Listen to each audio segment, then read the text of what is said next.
د اسلام ساتونکي د اسلام ساتونکي ته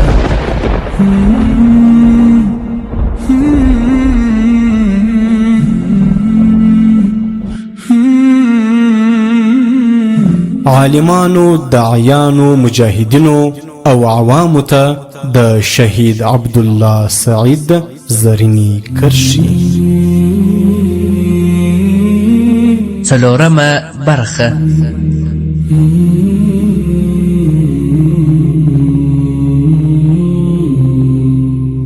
الحمد لله وكفى والصلاة والسلام على رسوله خير الورى اما بعد.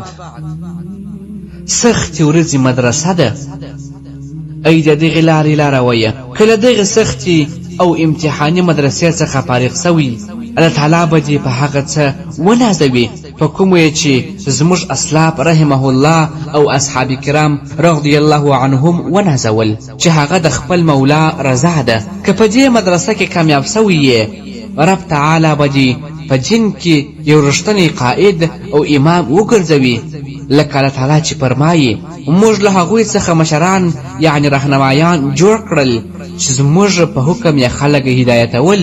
دا ځکه چې دوی صبر وکړ او زموږ په آیتونو یې یقین درلود. دا هغه مدرسه ده چې عمار بن یاسر، بلال بن رباح، صهیب، سلیمان، خباب بن ارت، خبیب بن عدی او داسې نور په زرګونو صحابه کرام رضی الله عنهم ورڅخه فارغ سوي. دا هغه مدرسه ده چې سعید بن جبیر، مالک بن انس، امام ابو حنیفه او د دوی لوی لوی شاګردان ورڅخه فارغ سوي دي. دا هغه مدرسه ده چې زموږ اسلاف او لوی لوی مشران او استادان لکه ابن تیمه، ابن قیم او امام سرخسی ورڅخه فارغ سوي دي. نو ای زما دیني وروره، ایا ته نه یې خوشحاله چې له دغې لویې مدرسې څخه د فراغت سند ترلاسه کړې؟ هغه سند چې دغو لویو امامانو هم حاصل کړی، آیا ستا لپاره دغه شرف کافي نه دی چې د دغې مدرسې فاضل سې؟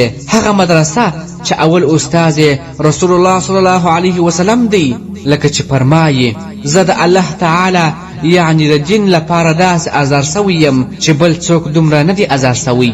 دا د رسول الله صلی الله علیه وسلم قول دی چې د الله تعالی په لاره کې د ستونزو زغمل ته اشاره کوي.